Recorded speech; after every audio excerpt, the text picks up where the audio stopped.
What's going on, everybody? This your good boy CDL Shorty. So guys, I'm gonna tell you, this is a video that Mr. Shannon Everett of the ATU, American Truckers United, right? OIDA, Todd Spencer, right?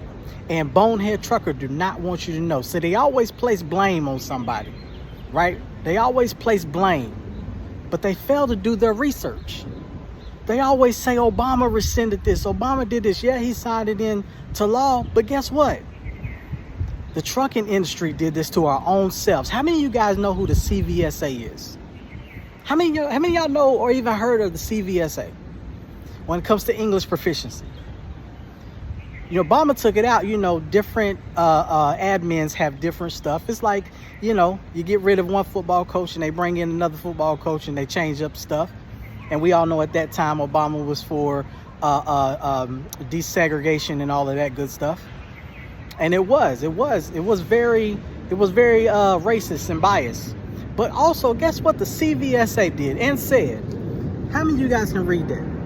2015, the CVSA voted to drop ELP from the out of service criteria, citing the lack of substantive data tying ELP to the highway safety essential, determining that not speaking English proficiency did not constitute an imminent hazard of the type of OSS or OOS out of service criteria is meant to prevent.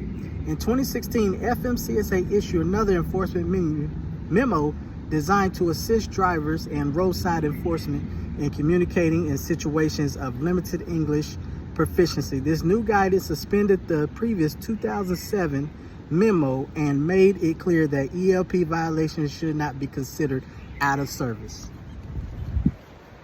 That comes from the CVSA. The CVSA is a part of the trucking community. How many of you guys knew that? But that's what Bonehead Trucker not going to tell you. That's what Shannon Everett not going to tell you. They also not going to tell you how to calculate your cost per mile and teach you anything about how to be a good business trucker. They're not going to tell you about that. They're just going to continue to point the blame at you. And guess what?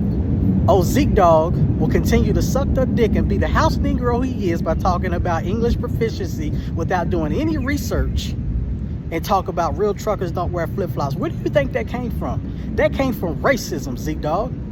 That came from brothers like me and you, same dark skin, Ethiopian and all them, Cubans wearing flip-flops. And then guess what? Racist people like Bonehead Trucker didn't like it and they started that crap. And then white boys started wearing flip-flops.